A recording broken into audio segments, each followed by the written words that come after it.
Hey there, still Huntress, and this is a VR to Avalon's tarot tag. I have linked in the bottom box to her original message. So if you're not subscribed to her channel, go and do it right now.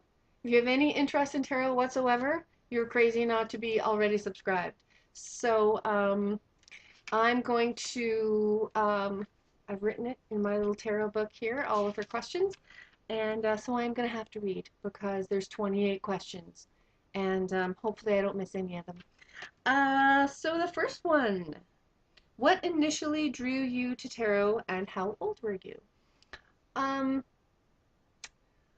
I have been interested in tarot for as long as I have been drawn to what I later found out was called Wicca, paganism, etc. So in high school, very drawn to the connecting with nature, connecting with Gaia, that sort of thing. And at that time, being Canadian, my first awareness of that was sort of a way of relating to spirit was through First Nations beliefs. But I didn't really feel comfortable embracing that completely because that's not my culture. And since there was a very strong First Nations presence in the town I grew up in, cultural appropriation was a huge issue at that time and in that place. And while I have an immense amount of respect and think we have a huge amount to learn from the First Nations path, I am not aware of any First Nations ancestry in my own bloodline, and that really, especially at that time and in that place, felt a lot like cultural appropriation and didn't feel appropriate. So that's when I started to look into my own European ancestry. We're all natives of somewhere. And along with that, you start to get into that sort of section of the bookstore and you start to see tarot cards. And tarot cards frightened me at first. This would have been mid 80s and mid to late 80s, and there were not a lot of decks, and a lot of them were very, very occult, very esoteric. And I was really intimidated because I didn't understand them. And at that time, that section of the bookstore was called the occult section, not the New Age section.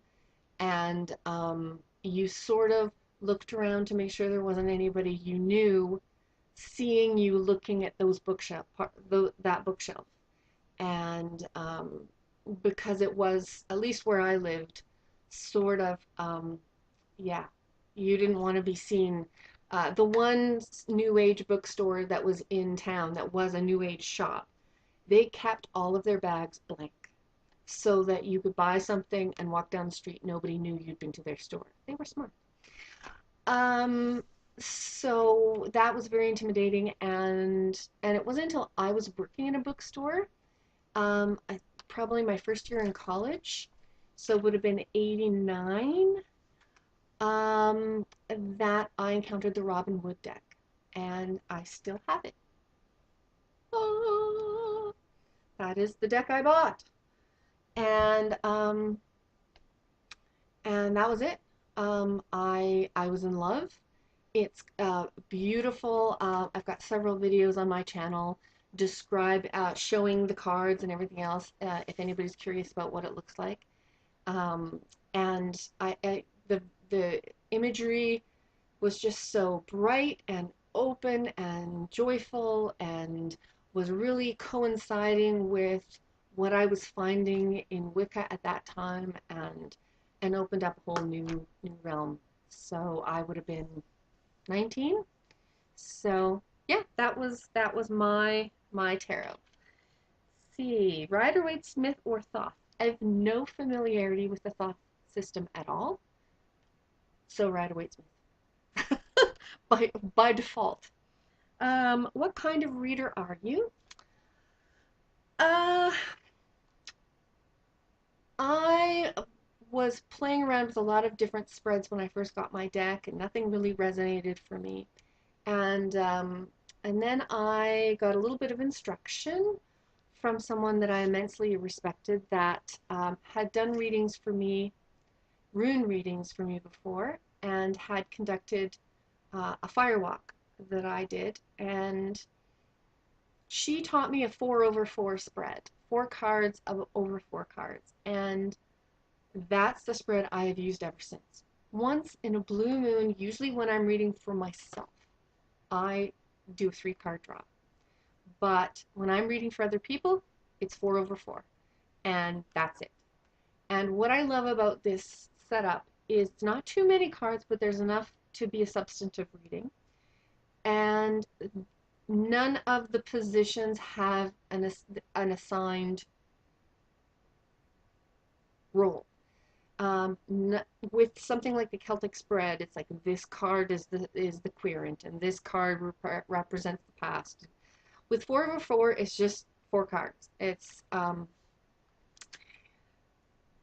And that is, so it's up to me to look at the cards.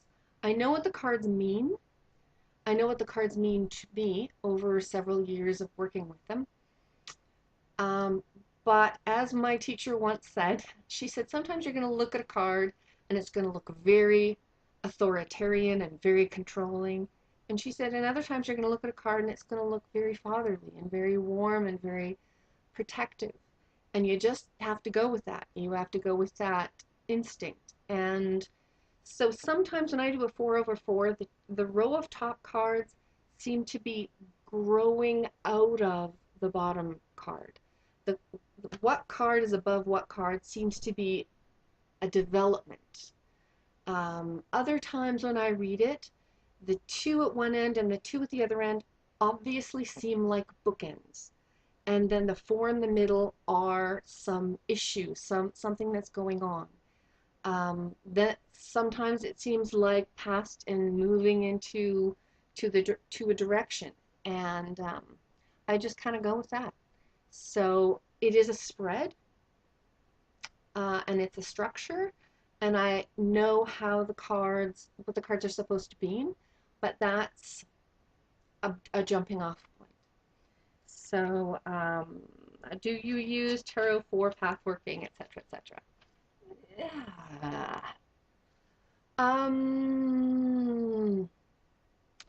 For myself, occasionally when I am in a state of despair or frustration, I will draw a card or I will draw 3 cards. And it's funny because I tend to be very self-critical, but when I read for myself, I tend to be a little bit Pollyanna. And so it's when I'm really depressed and really down on myself that I can draw 3 cards and I'm not going to go, oh, well, this obviously means that I'm incredibly talented and incredibly wonderful and everything's going to be awesome. I will be more successful at getting something substantive out of the cards when I'm friggin' miserable. And I draw 3 cards and go, well, that's because I can't face this, and I actually get more out of it. But it's not my go-to. But sometimes it just seems right.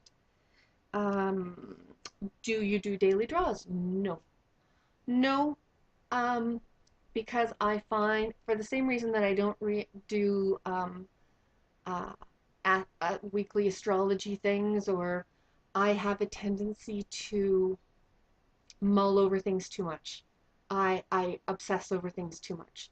One of the most difficult things for me when doing workings is to forget about them once they're done. If I do a daily draw, I will obsess about it all day long and find myself trying to do things to make it happen. And it's just too worrisome. I tried to do them for a while, and they took over my life. And no, I'm not that personality. I can't do it. Do you use a tarot journal? Not really. I'm in the process of designing my own tarot deck and drawing my own tarot deck. As a personal exercise for me, I really don't have any intention of publishing it.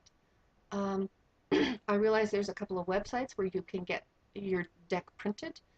When I'm done, I may do that, may order 4 or 5 of them so I can give them to some people who are dear to me. But it's really for my own exercise. So, especially with a Gypsy Chick doing her Art of Tarot series, um, because uh, for the longest time, I only owned one deck. And I've recently acquired for my birthday, my sister got me the Wildwood deck. So now I own two.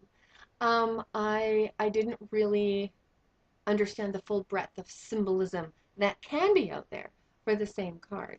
And that's really opened things up with me. And so I've been journaling as I watch her videos, pursuant to creating my own cards. But other than that, no. Do you consider yourself a tarot collector? No. As I mentioned, I've had this deck since about 1989. And it's in quite good nick, actually.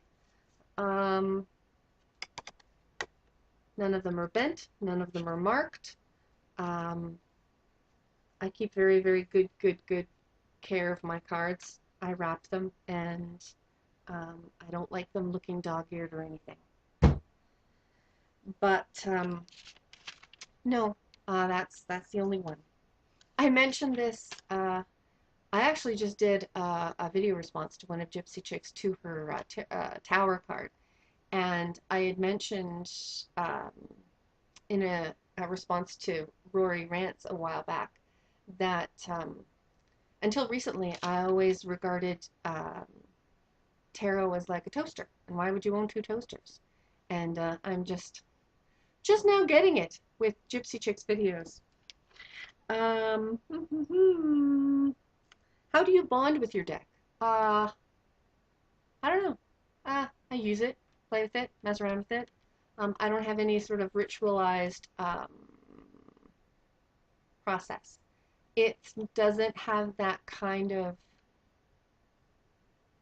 I don't have that kind of relationship with the, to me, hmm,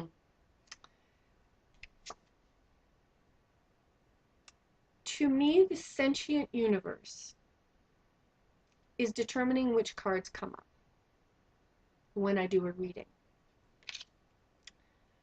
And this format is something, it's like a common language, it's like a patois that has come into being between the sentient universe and us. Over the millennia, people have read stones, they've read animal entrails, they've read all kinds of stuff. This and those were sort of pidgin languages. A patois is an evolution of a pidgin language. And this tarot, I think, is a patois between us and the universe, the sentient universe. It's a common trade language that's evolved to quite a complex point. And it's a way that we can converse with the sentient universe. That being said, there's nothing inherently sacred or anything. This is a piece of card with a picture on it. It has no powers. It has no personality of its own any more than a coffee cup or an ashtray or anything else does. It's just the pictures. So I don't have really any more of a relationship with this than I do with a cup or an ashtray or anything else, except that through using it over and over again, the pictures have become familiar to me. The imagery has become a trigger, an instant trigger for certain feelings or what have you. But I don't really have a relationship with the cards with the pictures on them because they're just pieces of paper. That's just how I relate to it. It's it's a set of words. It's a vocabulary, and I'm very happy to be conversant in that vocabulary. because it allows me to have those conversations with the sentient universe. And the more skilled I become in using that vocabulary, the more substantive our conversations can become. But it is just a set of words. So that's just for me. And do do do do do. Do you cleanse your deck? Nope. I don't cleanse anything. I don't cleanse my crystals. I don't cleanse my deck. Someone's gonna garrot me for that, I'm sure. Um, that's not how my understanding of energy works. Um, I handle these almost daily. Um, I shuffle them, I read them. They're in my space. They're uh, in my zone. That's enough. That's the power and the energy of me as a sentient being with force of personality is all that's required, in my opinion, to imprint that with me and to override whatever else has been there. I don't believe that some schmuck picking up my cards and going, oh, what is this? For 10 seconds is enough to contaminate them. He hasn't interacted them with them enough to override all of the interactions that I've had with that deck. And it's just a natural process. So I don't. And in fact, in the style of reading that I do, I require the querent to handle the deck. I require the querent to shuffle. I require the querent to pull out the cards. I fan the cards out and get the querent to pull the cards that they want. The querent is usually sitting next to me. I don't like sitting opposite from the querent. I like the querent to be able to see the cards from the same perspective that I see it, because me seeing them the way they should be read and the querent having to sort of see them upside down, to me is sort of for me, feels passive aggressive. And it feels like a power trip. And there are lots of people whose energy is not that way with it. But I feel like I'm reading it the way it should be read, and you don't really have to see them the way they should be seen because you're not involved. And that's how it feels to me, and we all have to go by how it feels to us. So I have the querent sitting next to me, and so once the cards are turned over, I turn them all over at the beginning, once I've got my 4/4. And then at that point, I ask them, if you see any cards that are inverted that you would rather see upright, make them upright. If you see any cards upright that you would rather see inverted, invert them. Do that now. Your future is yours to control. Your life is yours to control. So do it. Do that. Take control. And so my querents interact with these cards a lot. And I have no issue with that. So no, I don't cleanse them at all. So do you adhere to any superstitions? Uh, I don't. I don't um, think that you have to be gifted a set of a tarot deck. I don't believe in any of that. Although some querents have a superstition I've noticed about having to pay for reading. I do not charge for readings. Um, I don't consider myself that skilled. I do it just as a sort of a hobby thing, and I always tell people, you're getting it for free and you get what you pay for. So let's just do it for fun. I just do it for the joy of it, and but there are a lot of people who have this thing that unless you cross my palm with silver, that the tarot reading won't be good. I've had that from so many people that I now have. Prior to 1969, dimes and quarters in Canada were silver. So I came across a couple of old silver quarters um, in my change and over the years, and I've put them. My tarot bag has a little zipper pocket, and I've put them in my zipper pocket of the tarot bag. So when a person expresses that they believe in that they don't believe it can be right if they don't pay for it. I tell them to reach into the bag and take the coins out and then give them to me. And then they give them to me and I put them back in the bag, and now they've crossed my palm with silver, and now we can do the tarot card reading. And it's amazing how this settles people. Okay, okay, now it'll work. And whatever, okay. But I do think, you have to be in it. So if that's your deal, I got some coins for you we can play with. Do you incorporate significator cards? No, no, I don't. And because very often I don't find that any particular card symbolizes the person in question. Sometimes there is a card that really jumps out as being the person, but uh, the person in question is what we're talking about. So very often I don't think the universe really has a need to say this card is them. All the cards are about them. That's a given. So no. But if you do, awesome. Whatever works. Do you use spreads or are you freeform? As I mentioned before, I do 4/4. When I do something for myself, I usually do 3 cards, and I usually make them very specific because I have to be more structured with myself. Um, what is your tarot birth card? Um, I have to say I had to Google this one. I've never heard of a tarot birth card. I didn't know there was such a thing as a tarot birth card.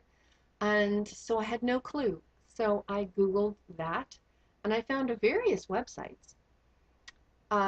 Most of the websites wanted to give me 3 cards. You enter your birth date in the little thing, and it wants to give you 3 cards. And then there was one website that gave you 1.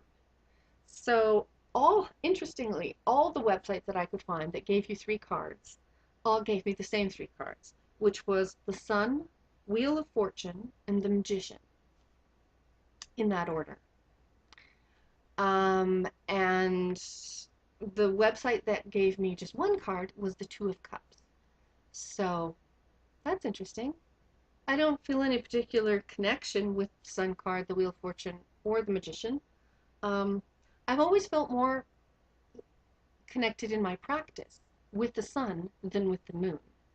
I always, when I do want to put something outside to be energized, I I feel really more like it's been done when I give it a day in the sun rather than a night under the moonlight. I find that putting something outside for a day in the sun really makes me feel like it's been energized and it's been cleansed. You know how like your mom used to put the bed sheets outside in the sun to be cleansed by the UV? I always feel like sunshine when I'm outside with the sun beating on my head, beating on my neck, like it's burning away all my stress and anxiety and leaving nothing but good stuff. I love the power of and the energy of the sun. So I do like the fact that that's shown up. The Wheel of Fortune, which I like to call the Shit Happens card, and the Magician, good cards. And Two of Cups is an interesting thing because, if anything, I connect myself with the Pentacles. I don't really associate myself with cups, really. So that was interesting. Hmm. I'll have to meditate on that. What is your favorite card? Hanged Man, hands down. I've always loved the Hanged Man, and I've got some stuff on my channel about the Hanged Man. It's a very powerful card for me, and for me, it's a card about taking a horrible thing that you have to do and you have to endure and deciding that this is going to make you better, deciding that you've got to go through this crap and it's going to be a foundry for you and you're going to come out of it better is how I've always interpreted Hanged Man, and it's always been a source of real strength for me when shit is going down. So that is my favorite card. What deck are you working with right now? Well, I've only got the 2, so I'm learning about the Wildwood deck. It's different enough from because it's Rider-Waite-Smith based, but they've mixed up some of the cards, moved some of the cards around. So while it's familiar enough that I don't feel like I've been dropped from the moon, um, it is something new. So that's something that I'm still learning about. But the Robin Wood is what I go to because it's what I know. What is your favorite deck? Well, as I mentioned, only have the two. At the moment, I like them both. My least favorite deck, I've only got the two. Don't really know about any other cards. Although with what Gypsy Chick's been showing, there seems to be a lot of decks out there that are either just fancy versions of the Rider-Waite-Smith, which seems and are bringing nothing new to the table except pretties, which seems to be kind of pointless, and a pointless exercise. And there seems to be a lot of stuff that is just abstract and for no reason. There's a lot of decks that she's been showing that they seem to be just randomly chosen pictures, like The Hobbit, Lord of the Rings, The Hobbit deck, and the pictures don't seem to have any relationship to what the card is. So that would really annoy me if I bought something like that. Decks that misbehave, cheeky decks. Neither one of my decks are like that. Do you own any self-published decks? No. Although as I mentioned, I'm in the midst of making one, but I don't think I'm going to really publish it per se. My tarot pet peeve. As I mentioned, I don't work for money. Some of my close friends and stuff know that I do tarot, and I do it for joy, and I do it for pleasure, and I take it seriously to the point where I feel uncomfortable doing readings at parties when we don't go into a separate room. I have found myself in positions at parties, and this is my pet peeve, where someone will go, oh, she does tarot. And you have your deck with you. You have your deck and oh my God, oh, so and so, Jane. Oh, you have to get your tarot card read. And poor Jane, whoever she is, doesn't really know me, wasn't prepared for this. And now everyone's looking at her expectantly, and she's put in a position and I'm put in a position where we're both going to look ungracious if we don't participate in this thing. And she's really obviously, perhaps she would have been interested, but now she feels not really bullied, but she's been sort of put in this awkward position. It's sort of like when you're at a Christmas party and you suddenly are shocked to find you're standing under the mistletoe and everyone's standing around going, "Oh, kiss, kiss," and you're sort of in, yeah, it's awkward and not really conducive. And I prefer to sort of leave the group because I do take my reading seriously, and if the reading says something that something disturbing, I feel morally obligated to convey that information. And that's not necessarily what you want to convey to someone in front of random strangers who all happen to be at the same shindig. So that's my pet peeve, is people who push other people into a tarot reading thinking it's going to be some kind of freaking party trick or something. I do it for joy. I do it as a fun thing, but I do take it seriously. And this is talking about a person's personal life. And yeah, that's my pet peeve. So, can you give yourself a substantive reading? Um, I think as far as a 3-card spread, asking yourself to look at something in yourself. Yes. But I had a reading from Mike at Indigo Speaker not long ago, a few months ago, and I got more out of that reading, 1,000 times more out of that reading than I could ever have gotten out of a reading for myself. And it was really, really going overtime, and I think we'd gone about 10 minutes over, and I am one of my personal challenges in my life is I have a real I don't like being late for things. I don't like other people being late for things. And I arranged for a certain period of time to elapse, and he seemed very cool about going over time. But I was looking at the clock and looking at the clock, and finally I just sort of um, wound it up because I was stressing so much internally about the fact that I was taking up too much of his time.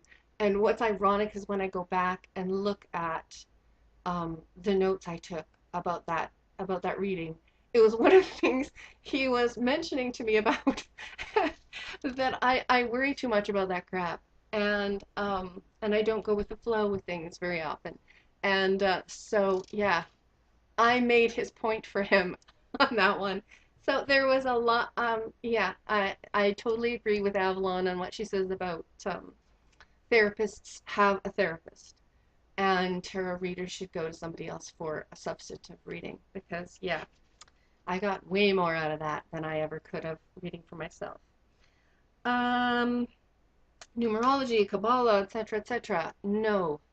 Um, I tend to be quite a left brain kind of a person. Um, well, no. I'm gonna say I am equally right brain and left brain, but I can get bogged down in details too much if I tried to tie Kabbalah and numerology and everything else into my readings, I would never get anywhere. I would be sunken in a quagmire so deep I'd never get myself out of it. It's too much information. It's interesting to me in an abstract way.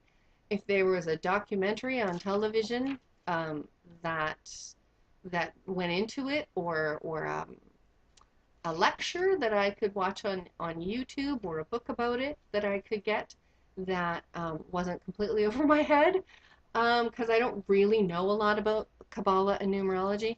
I'd be interested in it, but I can't incorporate it. It would be too much for me. Tarot and divination telling the future. No, I don't think tarot can tell the future. Um, we are the masters of our own destiny, and one of the reasons I get querents to interact with the cards so much is to try and emphasize to them that their life is theirs. Their life is theirs to steer, that they're in control of their life, and that's very important. And there's that saying, if you keep going in the direction you're going, you're going to end up where you're going. And so to a certain degree, tarot can say, look, this is where you are and this is where you're going. That will inevitably end up somewhere bad. You might want to think about that. But that's not so much divination as sort of revealing to someone from an impartial third party perspective of the road they're on. And because sometimes you're too blinded, you've got your blinders on and you're too focused, and you don't realize what direction you're going into, and so you can tell somebody they're on the road to Rome, but and that if they stay on this road they're eventually going to get to Rome, but I don't think that's divination really. um, the ability to read a map, more like. Have you ever lost or damaged a deck? Nope. Have you ever inspired others to take up tarot? I have no idea, to be honest. Um, Perhaps someone got a reading from me at a gathering or something and went on to get a tarot deck, but I don't know. Do you use any other tool with tarot? Not currently. I'm really exploring crystals at the moment. I've gotten into crystals in a big way in the last few months, really. And I've really jumped in with both feet and have been really immersed in it. And um, I am part of the Season of the Seeker program, which is a year and a day program with Annie Greystone. Her YouTube channel is Mirth and Reverence, and she's my teacher. She is the one who conducts the Season of the Seeker, and she on her channel does crystal readings in the way somebody would do tarot readings or rune readings, where each stone obviously has inherent meanings in it, and she puts them in a bowl and casts them. And I've never seen that done before, and I'm really exploring casting stones and then um, doing a 3 card spread and combining those meanings and so I'm playing with that, and I'm trying to decide whether I want to broadcast on videos on my exploration or wait until I'm good at it, or whether people would be interested in me not knowing what the frack I'm doing, but playing. I don't know if people would want to watch video on that, but yeah, it's what I'm exploring right now. Do do do do do. Do you have any advice for a beginner? Um, my biggest advice for a beginner would be the best part of yourself to access when you are conversing with the universe using the tarot cards or runes or what have you, whatever patois you choose to speak with the universe, is your child mind. Your child mind, the mind that is apart from um, appointments and expectations and all of that, that free-flowing, playing mind. And the best way, I think, to access that is to play. Just play. Just F around. And just mess around. And ask ridiculous questions. Should I have ketchup or mustard on my hot dog? And just play. It will reinforce different meanings of the different cards as to what kind of wild and wacky questions. How do I relate that to the King of Wands? Um, but it also, people take stuff too seriously, and people to take the learning things by rote too seriously. Um, have a book of meanings, like a quick, easy book of meanings that you can play and do a 1 card draw and then look it up. Look up, oh, what does this card mean? After a while, you'll get the hang of it. But just don't take it too seriously. Just make it fun and just keep it light. That would be my strongest. Don't go beyond 3 cards, and just keep it goofy and fun and access your inner child that way. And that's your, in my opinion, your shortcut to intuition. Um, so those are all the questions on Avalon's tarot tag. I am going to add my own, and that would be, do you read reversals? I read reversals, but I read the reversals intuitively. In that moment, I look at that reversal and I decide if the reversal is accentuating the card or if it's canceling out the card, based on just the feel, the vibe I'm getting, based on the cards around it. But I do incorporate it, and as I mentioned before, I do get the querent to decide what cards are going to be inverted. And you know, it's interesting because no querent has ever righted all the cards. No querent has ever turned them all upright. Ever. So that's interesting, I think, because that's I think that's significant. So yeah, I read reversals, and I'm interested in if other people read them and if they um, read them according to the book, read them according to the traditional interpretation. So with that, I thank Avalon for starting this tag. It's been fun, and I look forward to seeing everybody else's replies. Blessed be.